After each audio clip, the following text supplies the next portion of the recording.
Kaleshwaram machine Bhagiratha తరహాలోనే ముఖ్యమంత్రి కేసీఆర్ నాయకత్వంలో పాలమూరు రంగారెడ్డి ప్రాజెక్టును పూర్తి చేసి మహబూబ్ నగర్ రంగారెడ్డి నల్గొండ జిల్లాలను సస్యశ్యామలం చేస్తామని మంత్రి కేటీఆర్ తెలిపారు. రంగారెడ్డి జిల్లా చందనవెల్లి పారిశ్రామిక వాడలో వెల్స్పన్ అడ్వాన్స్డ్ మెటీరియల్ లిమిటెడ్ యూనిట్ను మంత్రి సబితా ఇంద్రారెడ్డితో కలిసి కేటీఆర్ ప్రారంభించారు.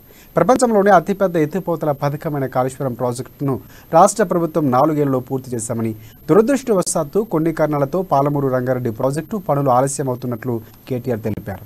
5 ఏళ్ల క్రితం చందనవేలు ఒక్క పరిశ్రమ కూడా లేదని, ఇప్పుడు ఇక్కడికి పెద్ద పెద్ద కంపెనీలు వచ్చాయని, భవిష్యత్తులో తెలంగాణలో అతిపెద్ద పారిశ్రామిక సమూహంగా చందనవేలి మారుతుందని కేటీఆర్ పేర్కొన్నారు.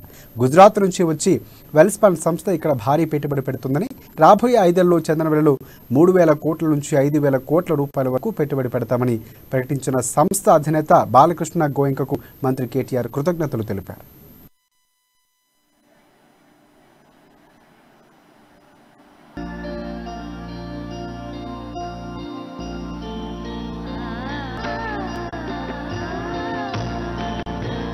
ఐదేళ్ల కిందట చందన్వెల్లిలో చూస్తే వెతికితే కూడా ఒక పరిశ్రమ లేని పరిస్థితి. ఈరోజు అట్లాంటి చందన్వెల్లిలో అద్భుతంగా ఇక్కడ వెల్స్పన్ ఒకసారి యాంకర్ గా వచ్చిన తర్వాత మైక్రోసాఫ్ట్, అమెజాన్, కిటెక్స్, ఎస్టర్ ఇంకా చెప్తూ పోతే చాలా పెద్ద లిస్ట్ ఉంది. చందన్వెల్లిలో దాంతో పాటు పక్కనే ఉన్న సీతారాంపూర్ లో ఈ రోజు బహుశా తెలంగాణలోని అతిపెద్ద పారిశ్రామిక సమూహం ఇక్కడే ఏర్పాటు కాబోతా ఉందనే మాట ఈ సందర్భంగా స్థానిక మిత్రులందరికీ నేను తెలియజేస్తా ఉన్నా. ఇది చిన్న విషయం కాదు. చిన్న విషయం ఎందుకు కాదు అంటే ఒక్కొక్క పరిశ్రమని ఆకర్షించి తీసుకొని రావడానికి వారు ఇందాక చెప్పారు. Balakrishna Goenka is self made man. 1985లో ఒక పరిశ్రమను స్థాపించి ఈ రోజు 25,000 మందికి ఒక్క గుజరాత్ లోనే ఉపాధి అవకాశాలు కల్పిస్తా ఉన్నారు. గ్రూప్ టర్న్ ఓవర్ ఈ రోజు దాదాపు 25,000 కోట్ల పైచిలుకుంది. వారు ఒక భారతదేశంలోనే కాదు అమెరికాలో కూడా ఫ్యాక్టరీలు పెట్టారు. అట్లాంటి ఆయన గుజరాత్ నుంచి బయటికి వచ్చి మన దగ్గర ఇంత పెద్ద వెల్స్పన్ సిటీని ఏర్పాటు చేశారు అంటే వి షుడ్ థ్యాంక్. అందరం కూడా గట్టిగా చప్పట్లతో బాలకృష్ణ గోయంకా గారికి వారి వెల్స్పన్ బృందానికి ధన్యవాదాలు తెలియజేయాలి. I thank you sir, I thank you sincerely because జైసా आपने कहा 2017-18 में